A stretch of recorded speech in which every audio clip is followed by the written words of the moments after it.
நம்ம வாழ்க்கையை மேம்படுத்தக்கூடிய 10 பழக்கங்களை நம்ம இந்த வீடியோவில் சொல்லியிருக்கோம். உங்களுக்கு டைம் இருந்தால் கொஞ்சம் இந்த வீடியோவை பாருங்கள். நமக்காக நம்ம மாறணும்னு நினச்சா நம்மளால் கண்டிப்பாக மாற முடியும். வாங்க வீடியோக்குள்ளே போகலாம். நம்பர் 1, மார்னிங் பழக்கத்தை கொண்டு வாங்க. நம்ம எல்லோரும் நினச்சிருப்போம், நைட் தூங்கும்போது காலைல சீக்கிரமாக எந்திரிச்சு வேலைக்கு போகணும், காலைல சீக்கிரம் எந்திரிச்சு காலேஜுக்கு போகணும், காலைல சீக்கிரம் எந்திரிச்சு ஸ்கூலுக்கு போகணும் அப்படின்னு. ஆனால் எத்தனை பேர் எந்திரிச்சிருப்போம்? நம்ம வைக்கிற அலாரத்தை காலையில் அந்த அலாரம் அடிக்கிறதுக்கு முன்னாடியே எந்திரிச்சு ஆஃப் பண்ணிவிட்டு நம்ம வேலையை பார்க்க தொடங்கணும். நம்பர் 2, காலையில் எந்திரிச்ச உடனே ஸ்ட்ரெச் பண்ண கற்றுக்குங்க. நம்ம வீட்டில் இருக்கிற பெட்லாம் பார்த்தீங்கன்னா நாய் பூனை காலையில் எந்திரிச்ச உடனேயே ஸ்ட்ரெச் பண்ணும். ஸ்ட்ரெச் பண்ணுறதுக்கான மீனிங் என்ன அப்படின்னா, அன்னைக்கு நாள் ஃபுல்லாக புத்துணர்ச்சியாக இருக்கும். அதுதான் ஸ்ட்ரெச் பண்ணுறக்கூடிய மீனிங். நம்ம உடலில் இருக்கிற தசையெல்லாம் நம்ம நைட்டில் தூங்கும்போது சுருங்கி போயிடும். ஸ்ட்ரெச் பண்ணும்போது அதெல்லாம் ஃப்ரீ ஆகும்.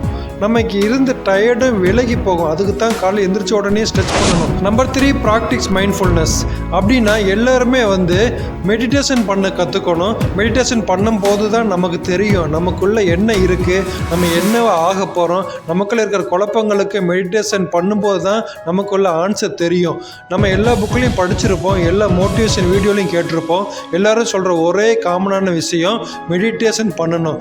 ஒரு 1/2 hour அதுக்காக ஒதுக்கி மெடிடேஷன் பண்ணுங்க. அந்த மெடிடேஷன் பண்ணும்போது உங்களை நீங்களே லவ் பண்ணுங்க. உங்கள்கிட்ட நீங்களே கேட்டுக்க, நம்ம என்ன ஆக போகிறோம், நம்மளை என்னவா இருக்கோம் அப்படின்னு சொல்லிட்டு. நம்பர் 5, உங்கள்கிட்ட என்ன இருக்கோ அதை வச்சு ஹேப்பியாக இருக்க கற்றுக்கோங்க. உங்கள்கிட்ட இல்லாததை நினச்சி கவலைப்படாதீங்க. ஏன்னா நம்மக்கிட்ட இருக்கிறதே நம்மகிட்ட வேறக்கிட்ட இருக்காது. நம்ம நாட்டில் பார்த்தீங்கன்னா அவங்ககிட்ட இருக்குது இவங்ககிட்ட இருக்குது அப்படின்னு நினச்சி வருத்தப்படுறவங்க தான் அதிகம். ஆனால் அவங்ககிட்ட இருக்கிறத வச்சு சந்தோஷமாக படுறவங்க ரொம்பவே கம்மி. அதனால உங்ககிட்ட என்ன இருக்கோ அதை வச்சு சந்தோஷப்பட கற்றுக்குங்க. நம்பர் 6, உண்மையான பீப்புள் கூட பழக கற்றுக்குங்க. நம்ம கூடவே இருப்பாங்க, ஆனால் நம்ம முன்னாடி ஒரு மாதிரி பேசுவாங்க, நமக்கு பின்னாடி ஒரு மாதிரி பேசுவாங்க. ஸோ அந்த மாதிரி பீப்புள் ஐடென்டிஃபை பண்ணி அவங்ககிட்ட இருந்து கொஞ்சம் விலகே இருங்க. நம்பர் 7, உண்மையாகவே லிசன் பண்ண கற்றுக்கோங்க. நம்ம காலேஜில், நம்ம ஸ்கூலில், ஆஃபீஸ் மீட்டிங்கில் நமக்கு முன்னாடி டீச்சர்ஸ், பாஸ் எல்லாரும் பேசுவாங்க. அது உண்மையாகவே ஒரு பொறுப்பு உணர்ச்சியோடு அதை லிசன் பண்ண கற்றுக்குங்க.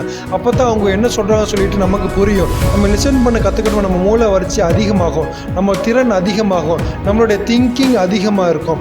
ஸோ உண்மையாகவே லிசன் பண்ண கற்றுக்குங்க. கடமைக்குன்னு நீங்கள் போய்ட்டு அட்டன் பண்ணணும், அட்டண்டன்ஸ்க்காக நீங்கள் காலேஜ் போகணும், அட்டண்டன்ஸ்க்காக ஸ்கூலுக்கு போகணும் இருக்காதீங்க. நீங்கள் ஸ்கூலுக்கு போகணும், காலேஜ் போகணுன்னா ஒரு புது விஷயத்தை கற்றுட்டு வாங்க, லிசன் பண்ணுங்கள்.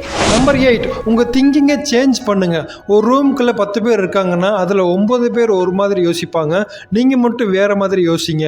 அப்போ அந்த 9 பேர் சொல்லுவாங்க, என்ன பைத்தியக்கார மாதிரி சொல்லிக்கிட்டு இருக்கானே அப்படின்னு. அதெல்லாம் எதுவும் பொருள்படுத்தாதீங்க. நம்மளோட பவர் நமக்கு தான் தெரியும். ஸோ டிஃப்ரெண்ட்டாக திங்க் பண்ண கற்றுக்குங்க. அப்போ தான் ஒரு பக்கம் சொல்யூஷன் இல்லைன்றாலும் ஒரு பக்கம் சொல்யூஷன் கிடைக்கும்.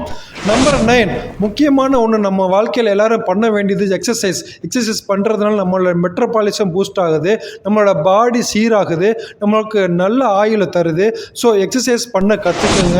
நம்பர் 10, மற்றவங்கள பாராட்ட கற்றுக்குங்க. இந்த உலகத்தில் பார்த்தீங்கன்னா எல்லோரும் அவங்க ஜெயிச்சிட்டான்னா அவங்கள திட்டுறதுக்கு, அவனை அழுத்துக்கிறதுக்கு தான் பார்ப்பாங்க. அந்த மாதிரி நீங்கள் இருக்காதீங்க. உங்களை நீங்கள் பாராட்டுறீங்க அப்படின்னா உங்களை 2 பேர் அப்புறம் பாராட்டுவாங்க.